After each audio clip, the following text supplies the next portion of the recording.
하나님의 말씀이 우리를 어떻게 그분의 백성으로 만들어 가시는지 보기 위해 이 자리에 모인 말씀 공동체입니다. 우리 모두 이 사실을 기억합시다. 하나님이 여러분 모두와 함께 하시기를. 아멘. 저와 앞뒤 인사 나누겠습니다. 마음껏 축복하십시오. 주의 이름으로 사랑하고 축복합니다. 고백합시다.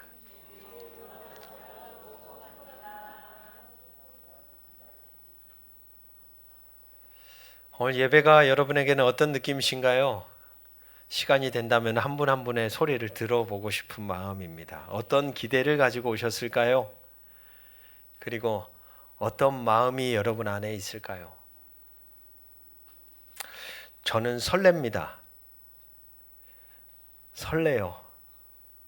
항상 설렌 건 아닙니다. 근데 오늘은 설렙니다. 모르겠습니다. 말씀을 어떻게 또 전할지 마음이 참 행복합니다. 여러분, 오늘 우리는 사순절 두 번째 주일을 지나고 있죠. 그러면서 오늘 우리에게 주신 말씀 안으로 들어가 봅니다.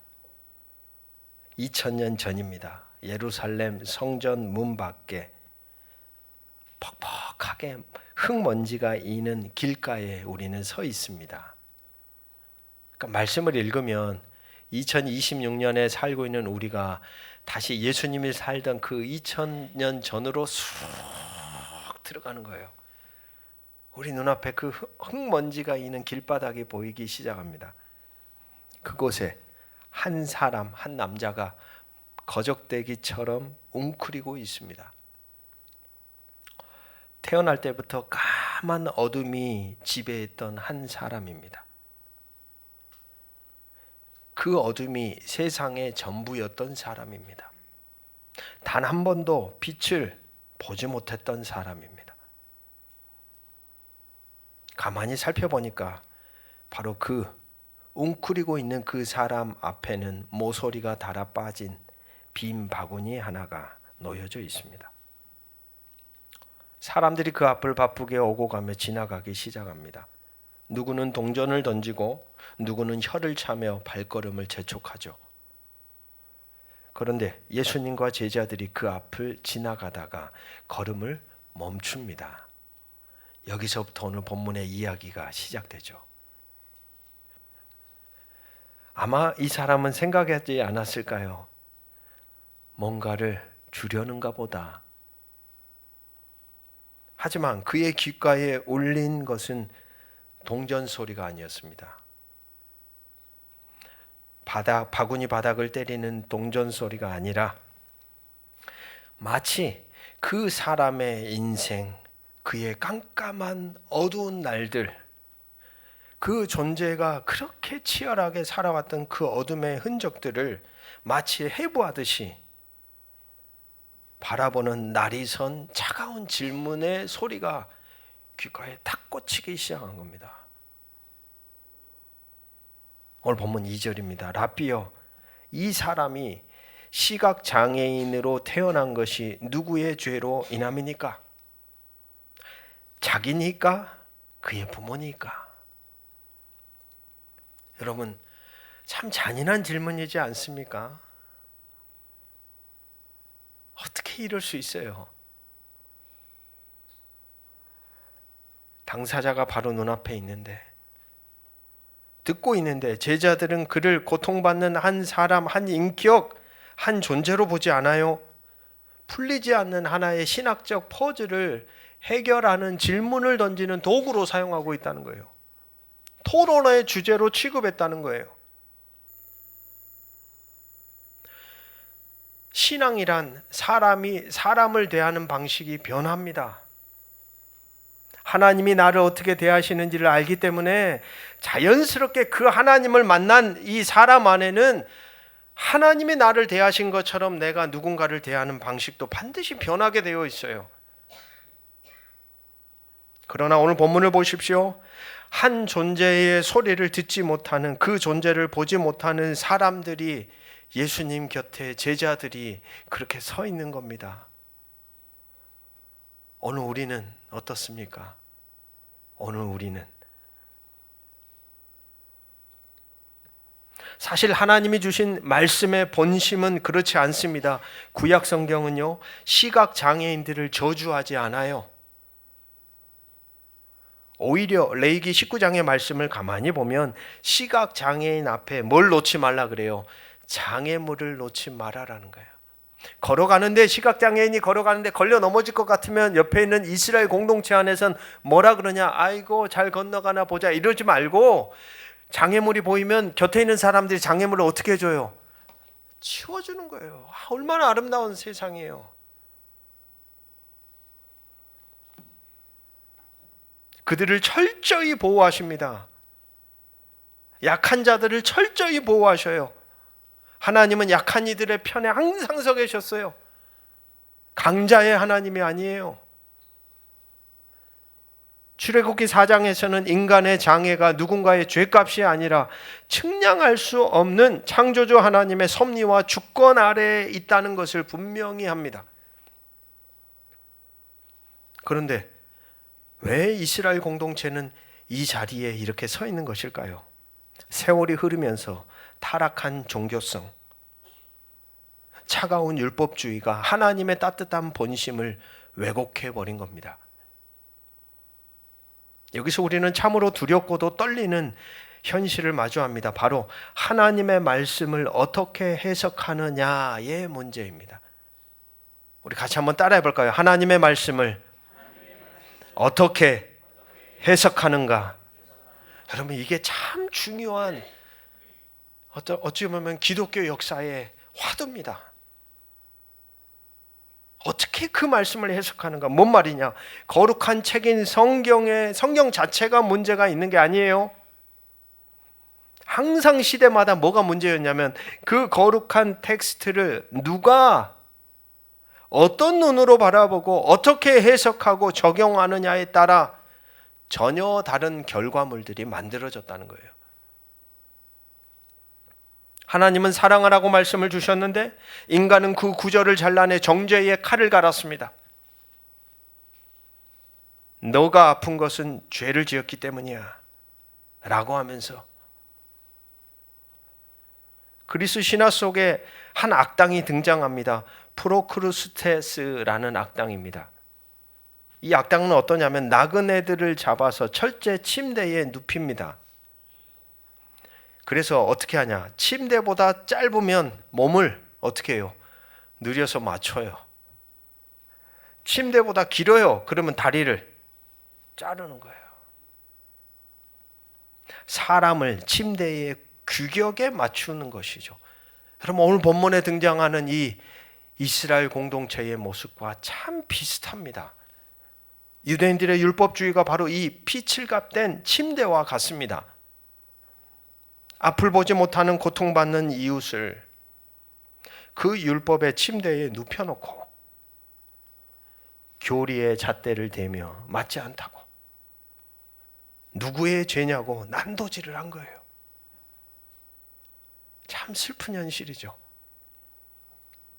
이 잘못된 말씀의 해석의 폭력성 때문에 여러분, 역사 속에서 수많은 약점을 가진 자들이 2번 죽는 피눈물을 흘려야 했습니다. 말씀을 준비하다가 문득 제가 거쳐왔던 교회의 한 집사님이 머릿속에 떠올랐습니다. 그 집사님은 암으로 투병 생활을 하다가 결국 소천하셨죠. 교회 나오지 않아서 제가 신방을 갔어요. 어디 계셨냐면 벌교회 어디에 있는 기도원에 들어가 계셨어요. 저한테 이렇게 얘기하시는 거예요. 날마다 가면 이분이 하는 게 여기서 뭐 하세요? 그러면 이 집사님 하는 얘기가 뭔 줄 아세요? 자기의 죄에 대한 회개 기도만 한다는 거예요. 눈물이 났어요.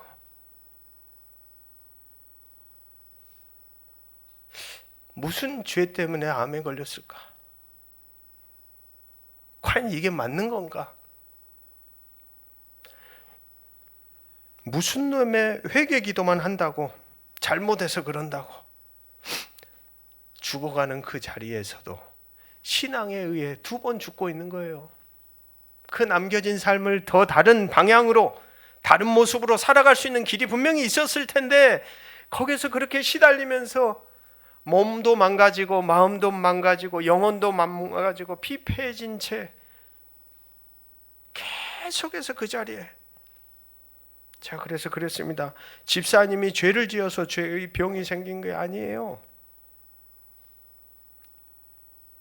다 해석할 수 없고 다 이해할 수 없으나 분명 하나님은 다른 목적이 있어요.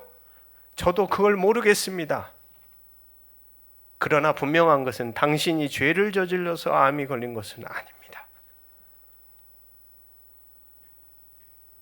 오고 나서 한 3개월 뒤에 그분의 소천 소식을 들었죠.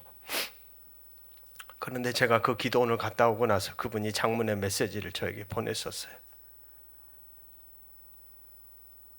목사님 때문에 숨이 쉬어진다고. 내 죄 때문이 아니었구나. 이제야 좀 자유해졌다고.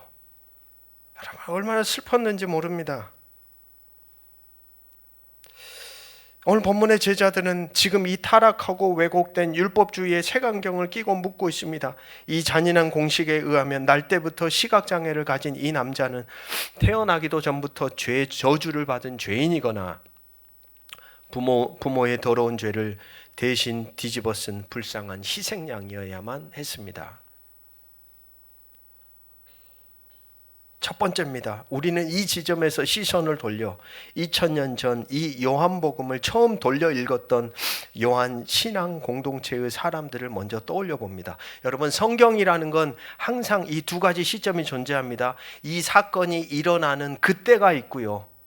그때를 시간이 흐르고 나서 뭐 하기 시작해요? 기록한 사람들이 있어요. 이 요한복음이라는 것은 사건이 일어난 현장을 그대로 담아낸 게 아니라 시간이 흐르고 나서 어떤 사람이 그때를 회고하며 기록을 한 겁니다. 누구를 위해서? 신앙 공동체를 위해서. 요한 공동체라고 말할 수 있겠죠. 그 사람들이 지금 이 본문을 읽고 있는 거예요. 그 당시에 이 책을 읽었던 신앙 공동체에는 어떤 일들이 있었냐? 유대교로부터 출교를 당합니다. 쫓겨납니다. 예수라는 청년을 메시아로 믿는다는 이유 하나 때문에. 여기서 이 출교라는 건 여러분 그냥 교회 안 가면 되지 이런 수준의 의미가 아니에요. 여러분, 그 당시에 이스라엘 공동체는 관계적 공동체거든요. 회당에도 못 나가요. 그러니까 넌 아웃이야, 이 말은 어떤 의미냐면 모든 사회적인 관계가 완전히 다 잘라져 버린 거예요. 공동체 안에서 완전히 왕따되는, 매장되는, 생매장당하는 그 자리가 바로 출교예요. 이유는 딱 하나예요. 예수를 메시아로 고백한다는 이유.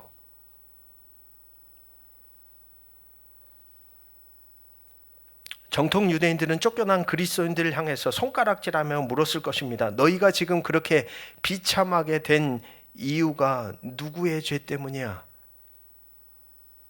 너희가 예수를 믿는 이단에 빠진 것 때문이 아니야? 얼마나 정죄했겠어요? 바로 그 사람들이 오늘 본문을 읽는다고 여러분 생각해 보세요. 절망이에요. 깜깜해요. 마치 오늘 시각장애인처럼 앞이 안 나도 보이지 않아요. 칠흑 같은 어둠 속에 있어요. 그들은 절망 속에서 흔들렸을 겁니다. 우리가 틀린 게 아닐까? 우리가 예수를 잘못 본 게 아닐까? 우리가 예수를 믿고 이렇게 나오는 게 맞을까? 하루에도 수도 없이 질문을 던지며 그 가운데서 고민했겠죠. 바로 그 절망의 한복판에서 그들은 오늘 본문의 3절을 읽었습니다. 이 사람이나 그 부모의 죄로 인한 것이 아니라 그에게서, 우리 같이 한번 선언합시다. 하나님이 하시는 일을 나타내고자 하심이라. 할렐루야. 여러분, 한번 그때 그 장면 속으로 요한 공동체가 촛불 하나 켜놓고 요한이 쓴 이 복음서를 낭독해가는 그 장면을 떠올려 보십시오.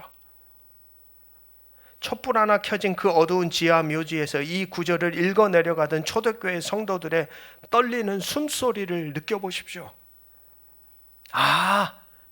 우리 죄 때문이 아니었구나. 우리가 저주받은 게 아니구나. 우리의 이 억울한 눈물과 고난이 누군가의 죄 때문이 아니라 뭐라고 선언해요? 우리를 통해 하나님의 일을 나타내고자 합니다. 여러분, 예수님의 이 한마디가요, 세상의 날카로운 정죄에 난도질 당해 피 흘리던 그들의 심장을 다시 뭐하게 했을까요? 뛰게 했을 겁니다. 구원의 선포가 되었어요. 두 번째입니다. 예수님은 제자들의 응보 공식을 단순히 깨트립니다. 제자들은 무엇을 캡니까? 과거를 캡니다. 과거에 누가 죄를 지어서 지금 이 모양이 되었습니까? 라고 과거에 초점을 둡니다. 하지만 예수님은 어디에 초점을 둡니까? 미래를 여십니다. 과거의 잘못이 아니다. 앞으로 이 사람을 통해 하나님이 무슨 일을 하실지를 바라보아라. 나치의 아우슈비츠 수용소에서 살아남은 정신의학자 빅터 프랭클이라는 사람의 이야기가 바로 이 대목을 잘 보여주고 있습니다. 지옥 같은 수용소 아니었을까요, 여러분? 하루에도 수많은 사람들이 죽어나가는 절망. 그 수용소에서 가장 먼저 무너진 사람들은 제자들처럼 도대체 내가 무슨 죄를 지어서 이런 고통을 당해야 하는가라며 끊임없이 과거의 원인을 찾고 원망했던 사람들이 그 안에서 가장 먼저 무너졌다는 거예요. 반면 끝까지 살아남은 사람들의 특징이 있습니다. 살아서 밖으로 나가면 나는 이 끔찍한 경험을 통하여 세상에 어떤 의미를 전할 것인가 라며 고통 속에서도 어디에 초점을 둬요? 미래의 의미를 찾는 사람들이 살아남았다는 거예요. 오늘 우리는 뜻깊은 3.1절 107주년을 맞이하고 있습니다. 107년 전 이 땅은 주권을 빼앗긴 채 마치 앞을 보지 못하는 칠흑 같은 수용소의 어둠 속에 있었어요. 오늘 우리가 누리고 있는 이 자유 없었습니다. 힘을 잃어버린 나라의 비참함을 모든 나라가, 모든 백성들이 경험하며 비참한 길을 살고 있었어요. 만약에 그 당시에 우리의 믿음의 선배들과 독립운동가들이 제자들처럼 나라가 망한 것이 도대체 누구의 죄 때문이냐, 조상들 탓이냐, 지도자들 탓이냐 하며 서로를 정죄하고 원망하는 과거에만 머물러 있었다면 오늘 우리가 누리는 이 자유는 우리에게 주어지지 않았을 겁니다. 당시에 조선 최고의 부자이자 명문가였던 우당 이회영 선생 일가 6형제를 생각해 봅니다. 그들은 나라가 망하자 원망하며 책임을 묻는데 시간을 허비하지 않습니다. 가진 전 재산을 오늘날로 환산해 보면 대략 400억 정도 된다고 하더라고요. 급히 처분하고 온 가족이 40명을 이끌고 캄캄한 어둠의 땅 만주로 도피합니다. 그들이 거기 가서 뭘 했냐? 신흥무관학교를 세웁니다. 조국의 미래를 열 독립군들을 길러냈습니다. 그 형제 가운데 나라의 독립을 맞이한 사람은 딱 한 명. 나머지는 그 이영만리에서 굶어 죽고 고문당해 모두 다 숨을 거두죠. 그들은 고난의 원인을 남의 탓으로 돌리지 않고 묵묵히 미래를 위한 하나님의 일에 스스로를 던졌습니다. 얼굴도 모르고 어떤 이들은 이름도 모르는 많은 선조들이 이 나라의 뿌리가 된 것이죠. 우리 이 시간 그분들을 향해 감사의 박수를 드리면 좋겠습니다. 감사합니다. 더 기억해야죠. 유명한 분들도 있고 어떤 이들은 무명이 되어 빛이 되어 사라졌던 우리의 선조들의 삶. 사랑하는 성도 여러분, 오늘 우리는 어떤 안경을 끼고 세상을 그리고 사람을 보고 있습니까?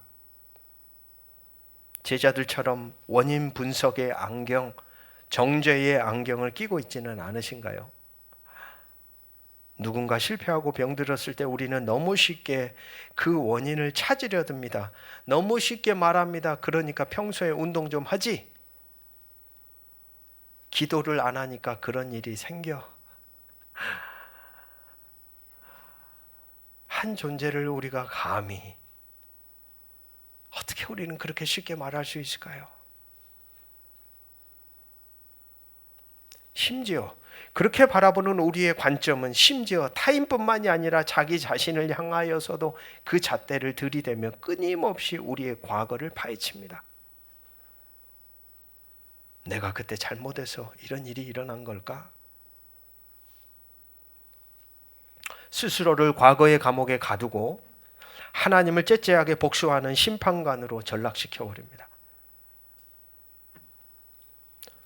오늘 주님은 그 낡은 정죄의 안경을 벗어 던지라고 하십니다. 원인을 알 수 없는 고난, 이유를 알 수 없는 질병, 때로는 내가 생각지 못한 인생의 어떤 절망과 실패, 사실 그것이 인생이 아니던가요, 여러분? 다 기계처럼 분석이 되고 해석이 되고 정이 내려지는 인생이 어디 있습니까? 바로 그 인생의 한복판에 여러분 서 계십니까? 그곳은 여러분이 벌을 받는 형벌의 자리가 아닙니다. 그곳은 바로 여러분을 통해 하나님이 하시는 일이 나타날 거룩한 일터요, 은혜의 무대입니다. 세 번째입니다. 예수님은 선포로만 끝내지 않습니다. 곧바로 팔을 걷어붙이고 하나님의 일을 시작합니다. 그런데 그 치유 방식이 참 기이하죠. 치유 방식이. 예수님은 땅에 침을 뱉습니다. 그리고 진흙을 이기십니다. 그리고 그 진흙을 어디에 발라줘요? 그 시각장애인의 눈에 딱, 여러분 이 장면을 그려보십시오. 그 눈에 진흙을 이렇게 두 개를 이고 나서 이제 어때요? 실로암으로 가라 했으니 지팡이를 더듬하면서 눈에 흙덩이를 붙인 이 한 사람이 그 실로암 못을 향해 뚜벅뚜벅 걸어가는 모습을 그려보십시오. 얼마나 이게 우스운 장면입니까? 그냥 눈을 떠라 하셔도 충분한데, 창세기 2장에서 하나님이 사람을 만드실 때 무엇으로 만드십니까? 그렇습니다. 땅의 흙입니다. 땅에 티끌을 모아 빚으시고 그 코에 생기를 불어넣으셨습니다. 지금 예수님은 그의 얼굴에 진흙을 바르심으로써 태초의 인간을 빚으셨던 창조주의 손길을 재현하고 있습니다. 빛을 본 적 없는 무너진 눈 위에 창조의 침과 흙을 이겨 새로운 눈을 창조하고 계십니다. 예수님은 단순한 의사가 아니라 이렇게 망가진 세상, 망가진 사람들을 다시 짓는 창조주로 지금 오늘 본문 속에 서 계심을 선언하고 계십니다. 그리고 7절에 그에게 명령합니다. 우리 같이 한번 선포해 봅시다. 실로암 못에 가서 씻으라. 씻으라, 씻으라. 성경은 친절하게 실로암의 뜻에 대해 말해줍니다. 무엇입니까? 보냄을 받았다. 여기에 놀라운 반전이 있습니다. 세상은 이 사람을 어떻게 규정했습니까? 죄 때문에 저주받은 자라고 규정하지 않았습니까? 죄 때문에 무너져버린 자, 실패한 자, 더 이상 소망이 없는 자, 세상이 분명히 그렇게 규정했던 이 사람을 향해 오늘 창조주 예수님은 그를 향해 뭐라고 말합니까? 하나님의 뜻을 위해 보냄을 받은 자, 실로암이라고 선언합니다. 여러분 여러분 이제 그 남자가 되어 보십시오. 여전히 아픈 어때요? 그 말을 들었을 때 곧바로 고침을 받지 않죠? 그 말을 듣고 나서 여전히 이 남자의 인생은 빛이 없습니다. 깜깜합니다. 그렇지 않아도 눈 때문에 부끄러웠던 인생인데 거기에다가 흙 두 덩이를 붙였으니 더 사람들의 눈에 더 튀는 형국이 되었습니다. 심지어 두 눈에는 끈적하고 축축한 진흙이 덧발라져 무게를 더합니다. 지팡이 끝에 걸리는 돌뿌리, 그리고 뒤꿈치에 닿는 차가운 돌멩이의 감촉에 의지해서 한 걸음 한 걸음 걸어갑니다. 등 뒤에서는 그 모습을 바라보는 낄낄거리는 구경꾼들의 웃음소리가 들려옵니다. 아마 이런 얘기했겠죠. 미쳤구나 이제 너가. 미쳤어 미쳐. 중요한 건 하지만 그는 멈추지 않았습니다. 저는 이 대목이 뭉클했어요. 멈추지 않았다는 거예요. 왜일까요? 자신의 눈을 만지던 그 손길의 온기를 믿고 실로암을 향해 더듬더듬 끝까지 걸어갑니다. 자신을 빚으신 창조주가 계시고 캄캄한 절망 같던 자신의 인생에도 보내신 분의 뜻과 가치가 새겨져 있음을 그가 깨달았기 때문입니다. 절망의 길바닥에 주저앉아 동전을 구걸하던 그 인생이 이제는 보냄받은 자라는 위대한 정체성을 쥐고 생명을 향해 치열하게 걸어가는 겁니다. 이것이 어쩌면 오늘 하나님 나라 백성들의 삶처럼 제게는 느껴졌습니다. 우리 모두에게도 여러 가지 환경과 상황과 삶의 자리, 내 안의 약점, 내 안의 실패, 내 안의 상처, 때로는 사람들에 의해, 때로는 내 자신에 의해 그것을 바라보면 너는 이제 틀렸어, 너에게는 소망이 없어, 이제는 안 돼. 어쩌면 그런 이야기들을 우리는 수도 없이 듣죠. 그런데 바로 그 자리에 창조주 하나님이 흙덩이를 얹으면서 말하는 겁니다. 너는 보냄받았다. 너에게는 뭐가 있다? 뜻이 있다. 절망스러운 너의 인생에 의미가 있다. 너는 실패한 게 아니다. 이것이 바로 구원받은 하나님 나라 백성들의 새로운 삶입니다. 예수님이 십자가를 향해 보냄받은 자의 삶을 묵묵히 성취하셨듯이 이 사람 역시 보냄받은 자의 흔적을 밟으며 걸어갑니다. 그 결과가 어떻습니까? 9장 7절입니다. 이에 가서 씻고 밝은 눈으로 왔더라. 여러분, 이 단 한 줄에 기록된 이 위대한 기적은 원인을 따지며 정죄하던 죄인들의 잘못된 말씀 해석을 깨트리고 세상의 멸시를 견디던 당시의 요한 공동체의 머리 위에 찬란한 빛이 되어 쏟아져 내렸을 겁니다. 말씀을 맺습니다. 성도 여러분, 세상은 끊임없이 우리에게 묻습니다. 누구의 죄 때문이냐? 내 실패의 원인이 무엇이냐? 자본과 권력을 쥔 자들은 시각장애를 가진 이들을 비롯해 약하고 고통받는 자들을 무시하고 멸시하며 모든 불행을 개인의 탓으로 돌립니다. 잘못된 해석의 잣대로 서로를 찌르고 죽이는 일을 서슴지 않습니다. 하지만 예수님은 그 세상의 소리를 향해, 그 세상을 향해 멱살을 잡고 선포하는 것처럼 들려줍니다. 아니다. 이 사람의 고통은 하나님의 영광이 드러날 자리다. 그리고 친히 먼지 구덩이로 주저앉아 침을 뱉고 흙을 이겨 우리의 망가진 삶을 새롭게 빚어내십니다. 우리는 지금 사순절의 두 번째 언덕을 넘고 있습니다. 사순절은 우리의 죄를 뒤적거리며 자학하는 우울한 시간이 아닙니다. 내 눈에 덧발라진 절망의 진흙을 달고 예수님의 말씀에 순종하여 나만의 실로암을 향해 더듬더듬 걸어가는 시간입니다. 오늘 우리가 밟고 서 있는 이 대한민국이라는 땅도 누군가 캄캄한 어둠 속에서 조국의 미래라는 실로암을 향해 스스로 보냄받은 자가 되어 묵묵히 걸어갔던 믿음의 발걸음들 때문에 존재하는 것입니다.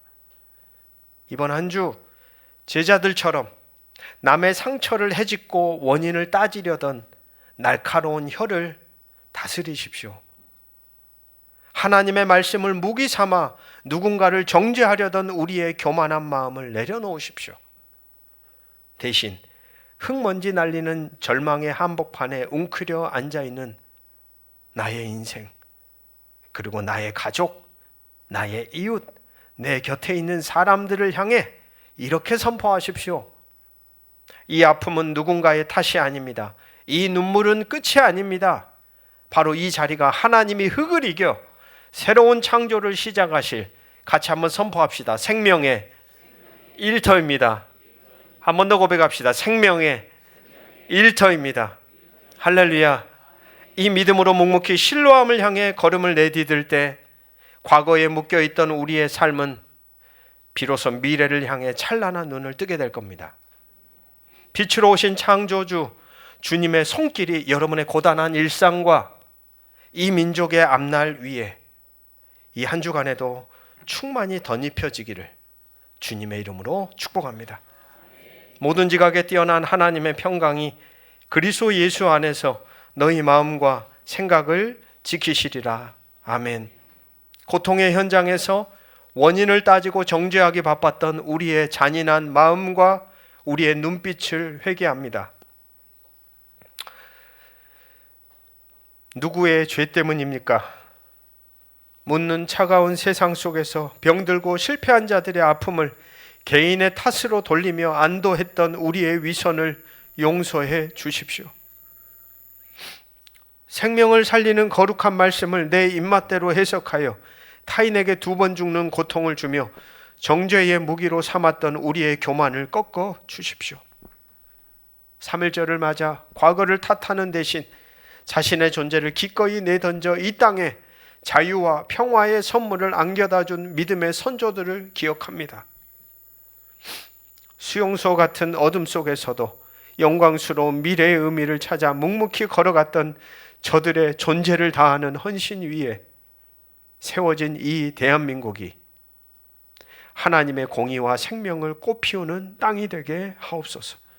주님, 우리의 삶에 이해할 수 없는 고난과 억울함이 찾아올 때 과거를 뒤적이며 늪으로 빠져들지 않게 붙들어 주십시오.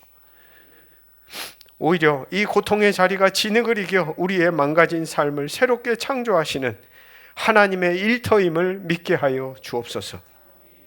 이제 우리 눈에 발라진 절망의 진흙을 씻어내기 위해 말씀에 순종하며 실로암을 향해 용기 내어 걸어가겠습니다. 여전히 아픈 캄캄하고 넘어질 때도 있지만 우리를 보냄받은 자로 부르신 그 생명의 뜻을 신뢰하며 나아갑니다.